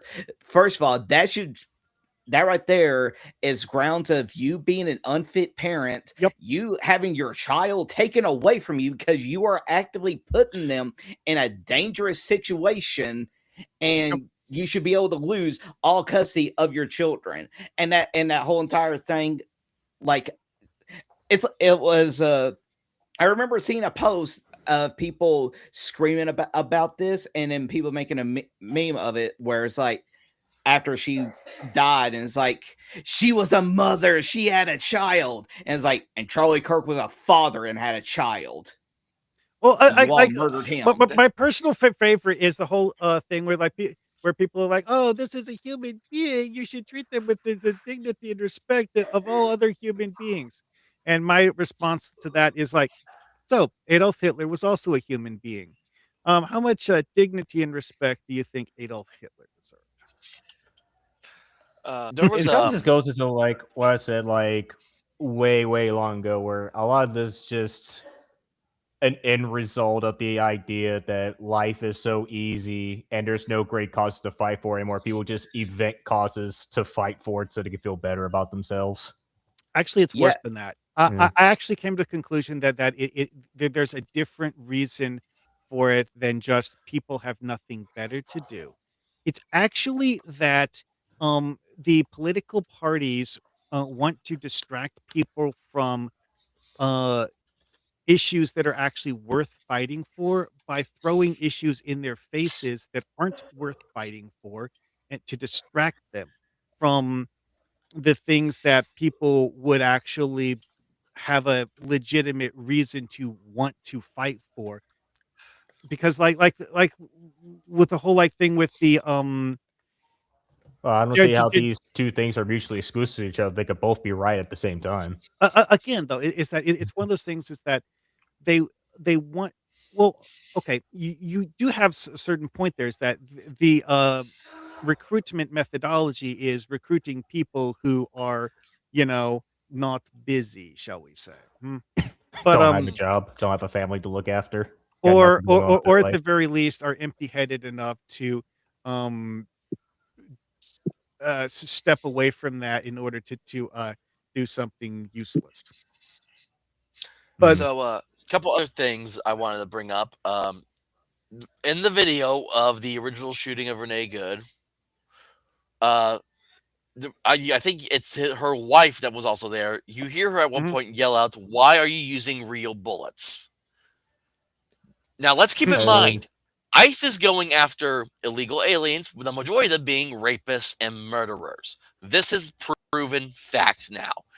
Mhm. There is that's no actually one of those denying any of things this at this that the point. leftists want Yeah. want us to ignore, is the fact that a lot of these people who are illegal immigrants because of the fact that they would be barred from entry if they were attempting to migrate legally. I just don't know why they're like surprised or quote unquote surprise that ICE is using live ammunition, because If we're gonna be perfectly honest, the only people that use non-lethal rounds are riot police. Everyone else uses regular lethal rounds because they go into life or death situations that could appear out of nowhere at a split second at any given moment. Well, see, it's also that whole entire thing that really has to make you sit these people down and tell them is like the people you are defending are child traffickers and child rapists. What does that say about you? It is kind of funny how not funny, but funny. For like the past week, Not I saw funny, maybe haha, like funny, weird. 5. Yeah, like in the Yeah. past week, I saw like 5 unique videos of different incidences of ICE agents talking to protesters saying, "Hey, you're distracting our operation going after a child predator." 5 unique situations in the past week alone. And that's just it, though, is that a lot of these people have it in their heads that anything and everything that uh, the ICE agents say to them is a lie. It's just like, no, this is documented fact.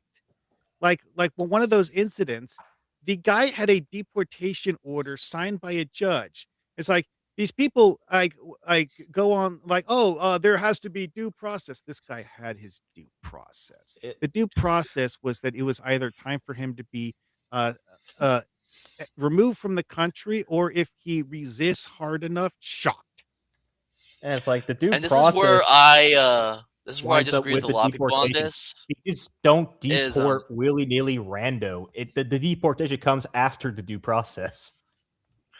if you are not if you're not a legal citizen of the United States, you do not deserve the rights that legal citizens of the United States have. You do not deserve due process. You do not deserve the freedoms we have. You must earn those if you are coming here as an immigrant. Those are rights that you Also, earn, you're not given. the due process for Right, illegal immigrants is that if you are a person who is not here legally, the government has the right to fly you or truck you back to whatever your home country actually is. You know, I think a lot of people take the idea of rights and freedoms a bit for granted because if we're going to be perfectly honest, in comparison to the majority of human history or world history, really, even before the idea of humans even came into the idea of nature, rights and freedoms is still relatively a very radical and innovative new idea never actually tried for real. Actually, if you read the Bible, it does have a thing in there that does actually kind of sort of equate to the modern day concept of human rights. However, it's very limited. Yeah, and It- even it- then, that's only just for the Jews. Anyone outside the Jews, no, well, they don't get that. Well, that's actually one of those things that kind of sort of is like the difference between, like citizens and non-citizens, because again, if we're going to like the modern concept of illegal immigrants, being a citizen back then, you would become a Jew. You wouldn't just stay a foreigner. Because like if you really like abstractualize like everything, and I know some people are like, moral relativism, but in full actuality, rights, freedoms, morality, that's all absolute human fabrication. That nature does not give a shit about any of that. It's survive or die. We're Yeah, the yeah, ones yeah. first That's actually enough intelligence to come up with this shit. that's actually one of the things that's the most telling about all of the so-called humanistic people who are trying to be enlightened, is that you're looking at things from a very Christian perspective, while saying that you're not using Christian principles. However, you somehow come to the same conclusion as Christians do. Oh, wait, that's right. That's because your entire concept of morality comes from the Bible. Y'all hear my mic now? Yeah. I I would just say, wanted to say something just say about whatever due helped make process. a. Is it Hold any up, good? Johnny's trying to speak that squill, but I can barely hear him. I could barely hear him too. Yeah. You know what? I'm Yeah. gonna kill this process. Oh, How are we going now? Yeah, you're still. oh, there you go. You're a Sound little better. better. I can hear you. Okay. I'm hoping this will work. It amounts to with due process. If you don't have it for everyone, you have it for no one. So you have to be presumed innocent no matter what. But It's but just also like national ID.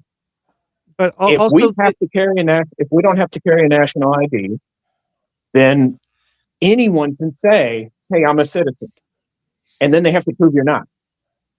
You can't give the state shortcuts. It won't work.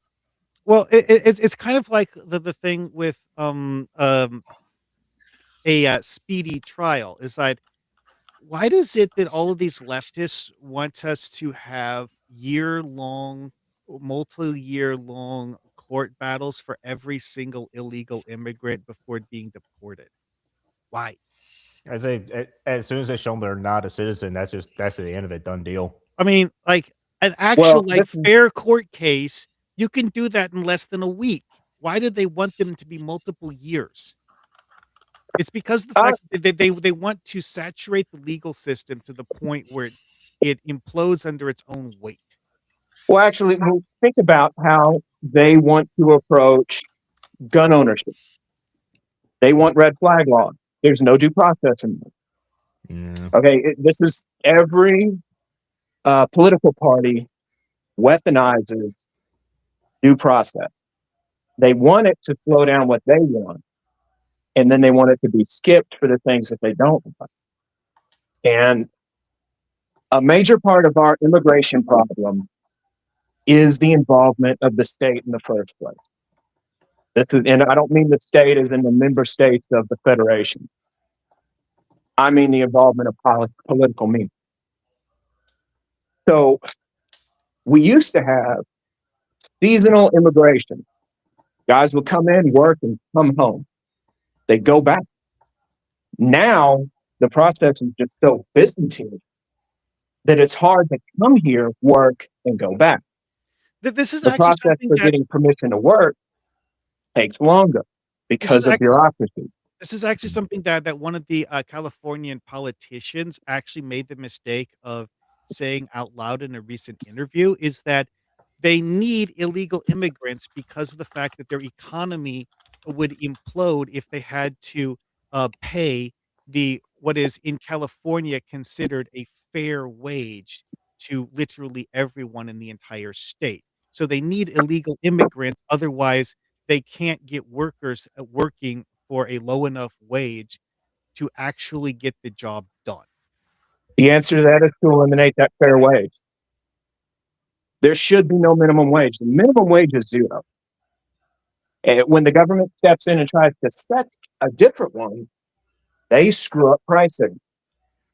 Our problem is the government, and more government simply won't solve that problem. But the you have the certain people in big business and labor unions lobbying to give the labor unions and labor laws more power than they really should have. Because let's They face it, shouldn't have any power. the There should be no labor laws. the Uh, argument for minimum wages disappears when you look at it from a certain perspective. It's that if an employer is actually offering a wage that no one is willing to work for, that employer will not have employees. So exactly. if the employer is able to find employees willing to work for that wage, then clearly the employees do not consider it to be an unfair wage. And And this is the also exact, yeah, having sorry. offering higher wages than your competitor is a great way to induce people who are competent, skilled laborers to change companies.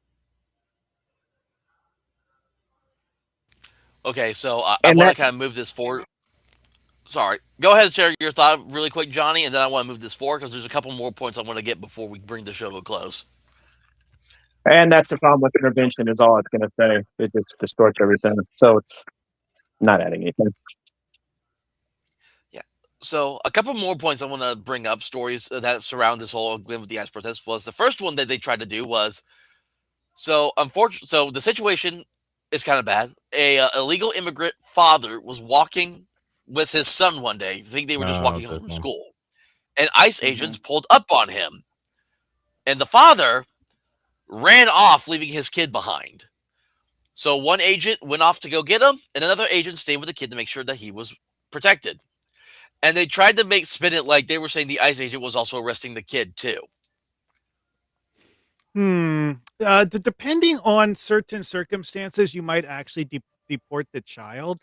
But in this particular case, they're not at that stage of the um event. So,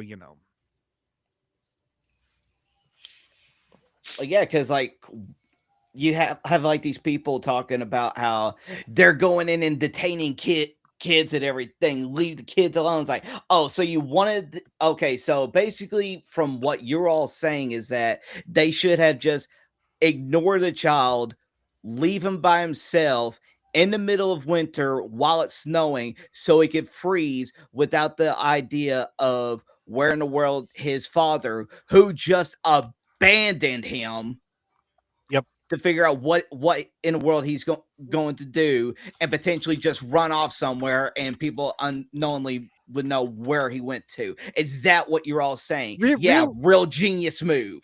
realistically, though, this actually goes back to a legal issue that is so old that an episode of Chuck Norris Texas Ranger was written where Chuck Norris addressed the problem is the whole anchor babies thing. It's like you have illegal immigrants come into the US, have children that are born on US soil, and then claim the children as US citizens despite them not having paperwork.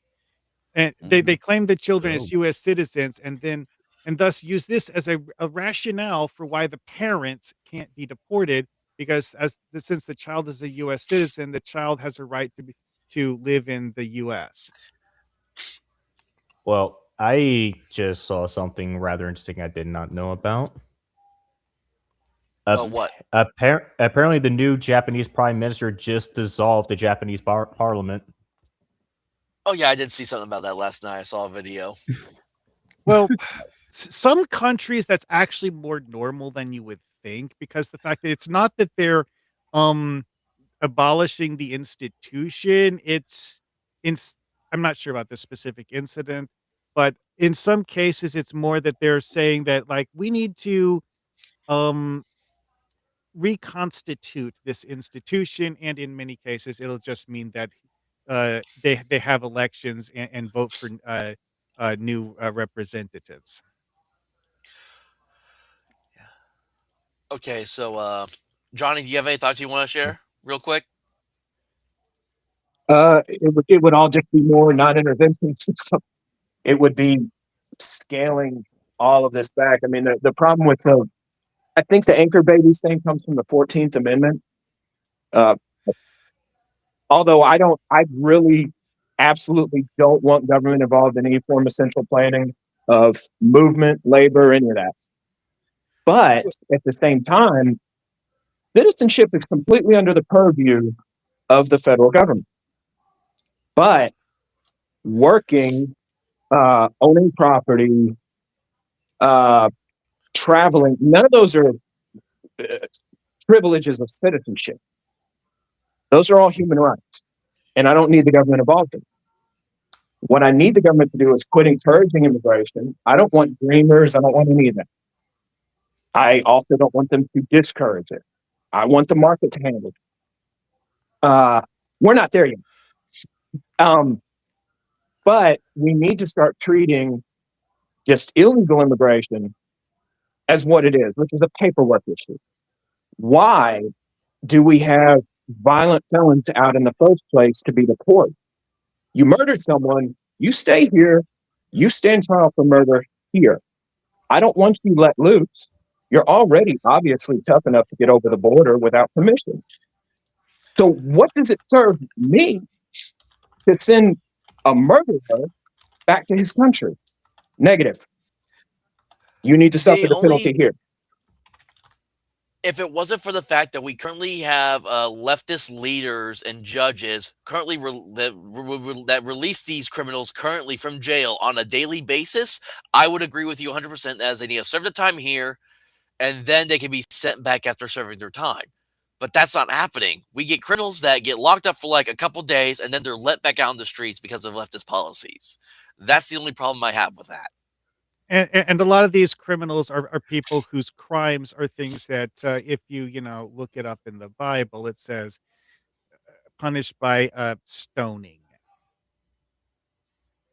I mean, and Well, these I would judges are rather like, us not go back to biblical times for that stuff because then we would all be put to the sword. no, not really. No, people like to I don't say know, man. that, Them standards was but high. the reality is that the only things in the Bible that are actually okay, there are several things in the Bible that they decided to basically completely decriminalize in modern society, which has ruined society. That you know, but anyways, murder Okay, and rape are definitely things that are, in my opinion, things that are worthy of execution. I mean, I think we can all agree on that one. But yeah, go ahead, Johnny. What do you want to say? I would be completely off the page of that because I think that the victim is the one who should be redressed, right? So if you're going to have a life taken for a life, that should be the victim or the survivor of the victim making that decision.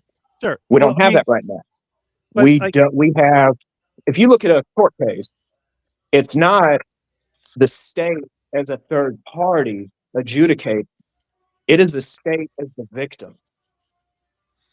I understand that, hey, we don't have good courts yet, so we can't roll back to some kind of liberty system or some kind of punishing people here. But that's because our whole idea of criminal justice is out of whack. We don't have criminal justice. We just have a punishing system. The actually, government punishes people. that is actually something that I personally find to be the single most immoral thing about the U.S. criminal justice system entirely is that it really isn't focused on justice. It's focused on punishing criminals, but it's doing so in a way that the American founding fathers thought was so immoral and unethical that they left England to get away from it. Mm. Roger, did you have any thoughts you want to share about all this before I move on to the last little topic about this topic? Uh, well, it depends because I just found something about an hour ago where apparently there's a lot of tension going on where it almost looks like Minneapolis is turned into an absolute war zone after a shooting occurred. Hmm. Another one? Saying breaking, it's like a total war zone right now in Minneapolis after leftist rioters stormed federal agents supporting the armed man who was killed in self-defense by BP. These people didn't even wait to find out if the man was armed. Frey and Waltz caused it. Mm-hmm. I'll have to wait to hear more details before I can actually say anything about it. But the last thing I wanted to bring up is our everyone's favorite former CNN news anchor, Don Lemon, how he was part of the protest group that basically interrupted a church mass and basically threatened and intimidated the churchgoers. Yep. The first black man to be charged under the KKK Act. Yep. Hilarious. Him and all of his co-conspirators, because despite the fact that he wants to pretend otherwise, he is on camera admitting to conspiracy. Well, he's also admitted on camera that he doesn't know what crimes are. No. That's just him lying and pretending he thinks that he's doing things legally, because of the fact that if he actually specifically states that he knows that he's breaking the law on camera, that is something that people are going to take straight to a judge. Wasn't it Hillary Clinton who once said, "Ignorance of the law does not excuse breaking the law"? A lot of people have said that. I wouldn't take credit. I Yeah, know, but and she, is it- That's she has actually said law it coming before. completely from wrong. her. She has said it before. That It's is Yeah, highly completely wrong, though. ironic coming from her. Yeah. Yeah, and aren't her and Bill getting indicted now?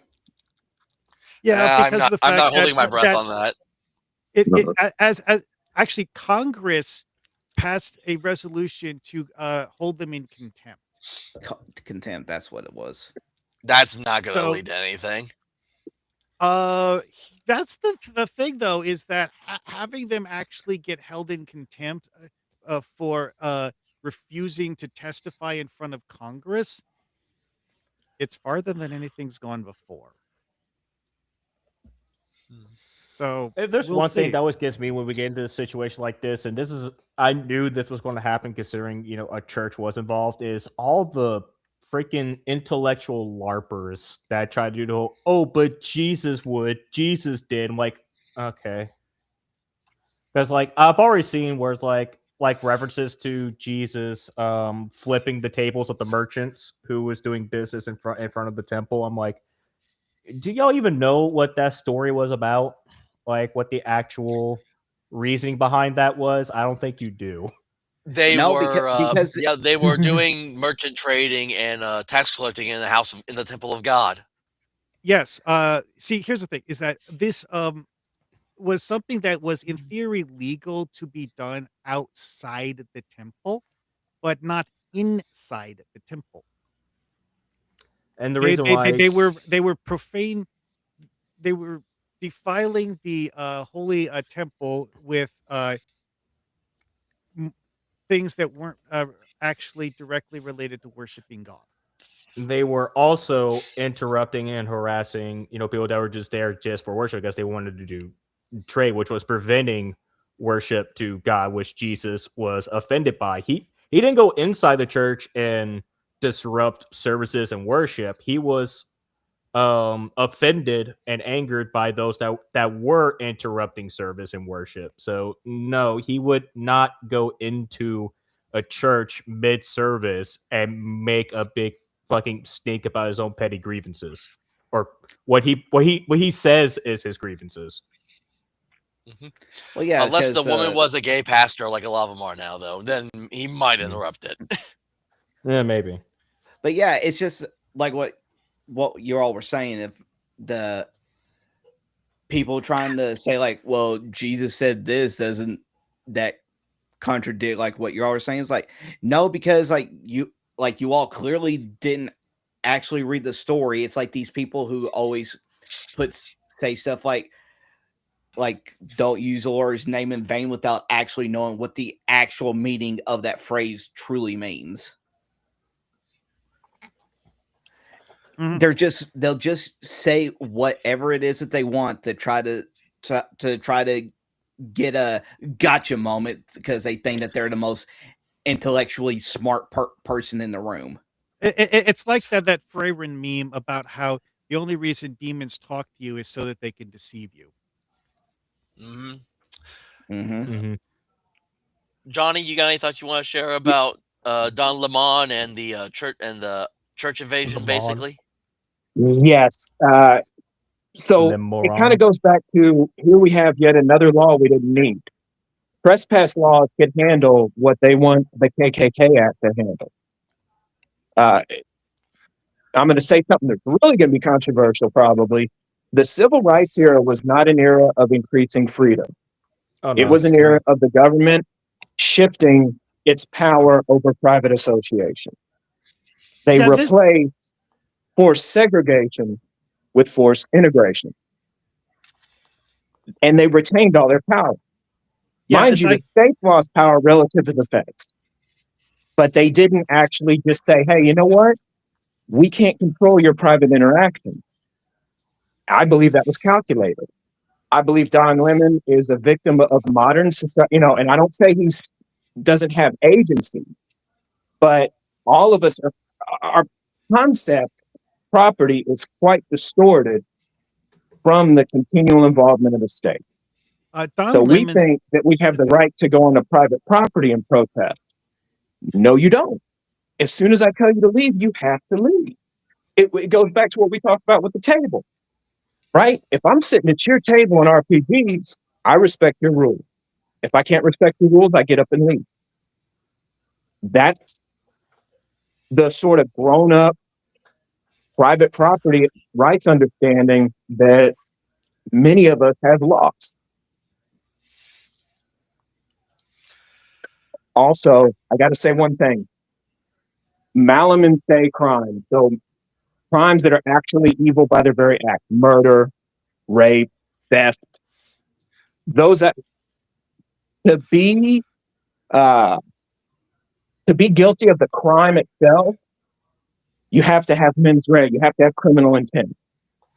Now, to be guilty of a tort, you just have to cause the damage. So ignorance of the law isn't really an excuse, but it can remove criminal liability, as it were. You still have to restore the victim. Modern legal understanding is legal positivism. And that's why they say that the ignorance of the law is no excuse. Because the entirety of the law is legislation. It's no longer something that exists above us that we have to obey and that we indeed have to discuss. That's what common law is. Common law came from people sitting in courts over centuries, figuring out, is this wrong? And if it's wrong, how do we redress the grievance? Now we just have Ted Cruz or Hillary Clinton walk into a room, they decide a law, and that's it. It's top down. Our country no longer exists under rule of law, but rule of legislature. And rule of law is always aspirational. It doesn't really exist, but you try to do it. They don't try to do that anymore. That's probably a little abstract. I'm sorry. well, the only thing I You're would fine. add to that is that the biblical standard of law is based on a moral framework, and that moral framework Mm. is where we get the concept that possession is 9/10 of the law. Is that like I own something? That means you're not allowed to break it. You're not allowed to steal it, et cetera, et cetera, et cetera. A- And this is also where the biblical principle of restitution over punishment comes in. It's like modern law is like, you pay a fine to the court. You don't pay back the person you stole things from. You pay a fine to the court. That doesn't make sense from a concept of actual justice. It's just it's you're basically just like bribing the government to let you do it. That that's wrong. But more so, like when you look at it from the immigration standpoint, where do immigrants come in when you look at it from the whole like possession is 9/10 of the law thing? They don't own anything. They don't own land to live on or anything like that. Why are they here? They're eh, see, it's like it's in the Bible. It is seen as a kind of like generosity to allow them to live. However, when it's phrased as generosity, it's implying that you have the right to tell them to go away. We don't want you. We don't have a place for you to live. Go somewhere Yeah. else. Oh, I think with on that note, it's time to call it for today, gentlemen. So thank you all again for joining us for another Saturday morning. We could probably go on for this for another hour, except I am getting cold and hungry. So I definitely want to warm myself up with some good hot food. So Oh, yeah, once again, definitely I am stay Hunter. warm Fair out enough. there, people. Yep. Once again, I am Hunter, aka the Ultra Mega TTRPGer. You can always find me on X, Rumble, and YouTube under that name at Ultra TTRPGER. Dusko, what can everyone find you at? You can find me on X at x.com/dustquill_team. You can also find me doing stuff once in a while with the Mythoverse people, an indie comic book shared universe project on x.com/mythoverse, as well as on YouTube with the same name. All right. Roger, where can everyone find you at? You can find me over on X at Roger Hopkins CTP. Haven't really been posting too much just because the new job's been keeping me so busy. But if you want to find me on other places that isn't over here, you can find me every Monday over on the Discuss Things YouTube channel for his show that is every Monday around the 3 p.m. EST for Tangent Kings.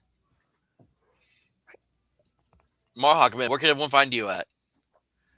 I sometimes stream on Kick and Twitch, but I mostly post things on YouTube. All of them as Marhawkman. And Johnny, you can't find anywhere because he's a hermit with bad internet connection. Man, I'm gonna have some words with Xfinity. You can find me at Powerful Silencer on the Alamo of YouTube under various bridges. And also on YouTube, you can find me on Extremist Content or any given federal watch list. The federal watch list. That took me a second to process. All right. Well, thank you all again for joining us. And next week will be our the next session of our Flushed Out campaign, season 1, episode 1. So let's see what other shenanigans our crazy crew that's left on this Alabaster Dream is going to be up to. So look forward to seeing you all again next week. And as always, and everyone, have a good weekend. Stay warm. Drink some hot cocoa, hot coffee, some hot food, and just be safe. Have a good day, everyone.